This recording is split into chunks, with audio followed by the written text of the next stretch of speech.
राज्य सरकार के श्रम विभाग द्वारा लेबर सेस उपकर के नाम करोड़ों रुपए का बंदरबाट करने की आशंका के चलते आरटीआई एक ट्विस्ट ने मांगी है। उत्तर प्रदेश में सबसे ज्यादा पन्नों की आरटीआई करीब 134 बंडल यानी करीब 14,000 पन्नों की आरटीआई के जवाब को लेने आए आरटीआई एक ट्विस्ट नरोत्तम शर्मा ने बताया कि श्रम विभाग से करीब 14,000 पन्नों का जवाब आया है, क्योंकि लगातार श्रम विभाग के खिलाफ पीड़ितों द्वारा जनप्रैरी को आ रही शिकायत के आधार पर श्रम विभाग से सूचना मांगी गई। जब जनप्रैरी ने श्रम विभाग में हो रही अनियमितता की जानकारी आरटीआई से लेना चाही तो करीब 28,000 रुपए का चालान थमा दिया, जिसका भुगतान जनप्रैरी ने किया। नरोत्तम शर्मा ने बताया कि जनप्रैरी के सभी सदस्यों व आगरा के प्रबुद्ध लोगों की मदद से इस खुलासे को जल्द ही सरकार के साथ साथ आगरा वासियों के सामने रखा जाएगा और घोटाला पाए जाने पर संबंधित अधिकारियों पर कार्यवाही की बात जनप्रैरी सचिव द्वारा कहा गया। इसकी बड़े स्तर से जांच कराई जाएगी। इसके साथ साथ उन्होंने बताया कि आगरा में जनप्रैरी संस्था ने जो शुरुआत की है, न बिकूंगा, न रुकूंगा, न डरूंगा, न झुकूंगा, इस प्रण को लेकर कार्य संस्था द्वारा किया जा रहा है। जो भी संस्था द्वारा जनहित के मुद्दों की आवाज उठाई है वह जनप्रैरी ने पटल पर रखकर अंजाम देने में सक्षम रही है। जनप्रैरी संस्था के करीब 5 साल में ऐसे कई कार्य रहे जो जनप्रैरी ने जनहित के लिए किए हैं। सन 2016-2017 हल्द्वागंज में 3,182 करोड़ जैसे घोटाला भी जनप्रैरी द्वारा संस्था उजागर किए हैं। इस बार संस्था के सभी प्रबुद्ध लोगों के सहयोग से जनप्रैरी का जनहित पर कार्य करने व भ्रष्टाचार को उजागर करने को लेकर कारवा लगातार बढ़ता जा रहा है। अब देखना यह होगा इस 134 बंडलों में कितने अधिकारियों को बंडल बंधेंगे। इन कागजों को लेने आए सचिव नरोत्तम शर्मा, अध्यक्ष शिवराज सिंह, डॉक्टर आनंद राय, रामनरेश उर्फ बबलू यादव, इंद्र सिंह यादव, श्याम सुंदर यादव, नरेंद्र रावत, रविकांत पचौरी, गुलाब सिंह एडवोकेट, अनिल शर्मा एडवोकेट, विजय सिंह आदि लोग मौजूद रहेंगे। देख रहे हैं हमारे सब साथियों में मैं इसका अध्यक्ष हूँ। किस प्रकार की कागज है और किस तरह की जानकारी है? हमारा जनप्रैरी जी भ्रष्टाचार के खिलाफ आ रहा है और जहाँ भी हम लोग देखते हैं कि जनहित के खिलाफ कुछ हो रहा है या अमुक डिपार्टमेंट ठीक से काम नहीं कर रहा है, कहीं हेराफेरी कर रहा है, कहीं पानी ज़्यादा मर रहा है और जनहित का हनन हो रहा है, तो हम लोगों को जब भी शिकायत मिलती है जनता की तरफ से तो हम लोग उसके खिलाफ थे। जहाँ भी पानी मरता है, जहाँ भी हेराफेरी हो रही होती है, उसके खिलाफ आरटीआई के माध्यम से सूचना मांगते हैं और जब लगता है कि कहीं खामी है तो उसके खिलाफ कार्रवाई करते हुए, चाहे यहाँ तक हो, चाहे कोर्ट तक हो, चाहे अपील तक हो, उसके खिलाफ कार्रवाई करते हैं। आज आरटीआई के माध्यम 30 बंडल से ज़्यादा है, कब तक इनका बंडलों का दर्ज दिया जाएगा? एक्चुअली मुद्दा कभी छोटा होता है, कभी बड़ा होता है जी। इसमें बहुत लंबा 13,000 कुछ पेपर्स हैं जी।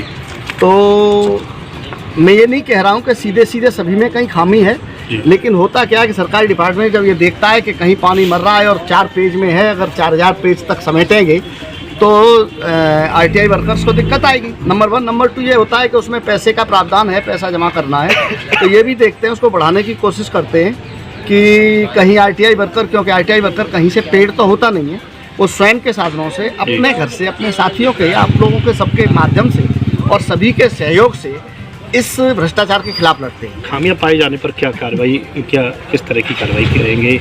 अलग अलग जगह अलग अलग होता है। अब इसमें तो अगर खामी पाई जाती है, अगर बड़ा हेराफेरी है, श्रमिकों के खिलाफ अगर कोई काम किया गया है, श्रमिकों के आवंटन में अगर कोई दिक्कत की गई है, सेस का पैसे में अगर कहीं हेराफेरी है, तो उसके खिलाफ हम एसआईटी की जाँच के लिए जाएंगे कि जाँच हो और कार्रवाई हो।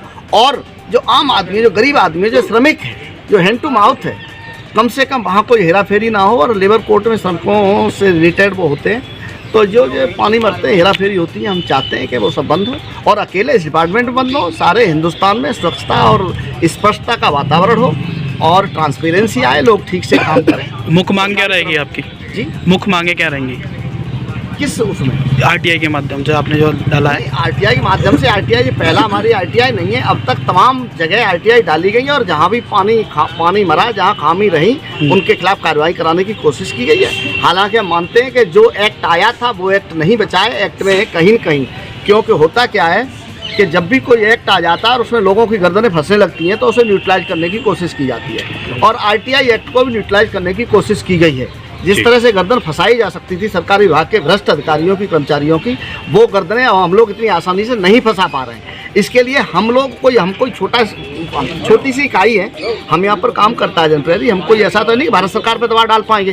तो इसको जब उन्होंने देखा कि कई भ्रष्टाचारियों की गर्दन फंस जाती है, तो उन्होंने इसको न्यूट्रलाइज करने की कोशिश की है। उसके बावजूद हम लोग हिम्मत नहीं आ रहे और हम लोग इस पर काम कर रहे हैं और उनको ले जाएंगे, उनके खिलाफ कार्रवाई तक जाएंगे और कार्रवाई होंगी। नरोत्तम शर्मा, प्रबंधक सचिव जनप्रहरी। किस प्रकार की आरटीआई मांगी है, क्या क्या आपकी एक्चुअल में हमने इसमें 5 बिंदुओं पे अलग अलग आरटीआई मांगी। एक लेबर कोड के द्वारा जो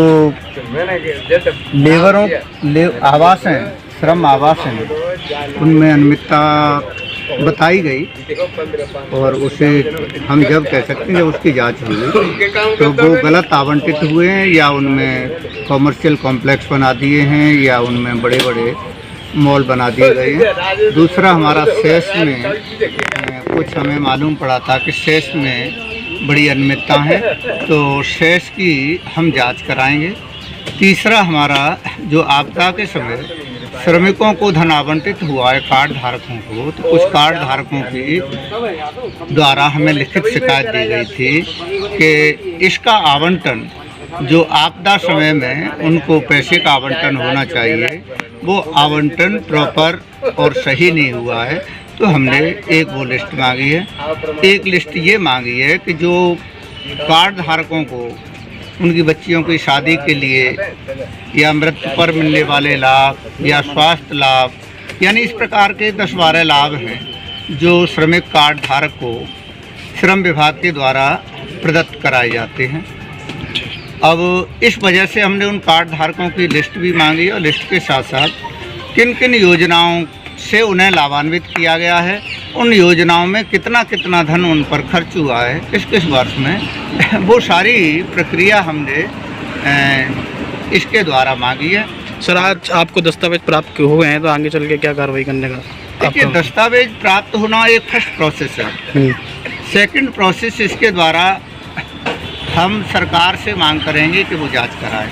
जब सरकार जांच करने के लिए तैयार नहीं होती है तो सेकंड राउंड हम कोर्ट से कोई भी जांच कराएंगे, उनसे कोर्ट में जाकर कोर्ट से अपील करेंगे कि अमुक सब्जेक्ट पर विधिवत जांच कराई जाए और दोषियों को दंडित किया जाए, जिससे हमारे श्रमिकों का हित आगे से नहीं छीना जा सके। ठीक है। सिंह यादव, मैं इस जनप्रहरी का एक सामान्य सदस्य हूँ। किस प्रकार आरटीआई मांगी है, क्या कुछ कहना है इस पर? आरटीआई के बारे में तो अध्यक्ष और सचिव बहुत कुछ बता चुके हैं और मेरी बताने की कोई आवश्यकता नहीं है। लेकिन ये आरटीआई के जो पेज मिले हैं तो हमारी जनप्रहरी स्वयं मेहनत भी करेगी, उसका हर सदस्य मेहनत करेगा, इन पेजों से ये जानकारी हासिल करेगा कि कहाँ खामी है, और जब खामी पकड़ में आएगी तो शासन, प्रशासन और कोर्ट से चोर को दंडित कराने का पूरा प्रयास करेगा। ठीक।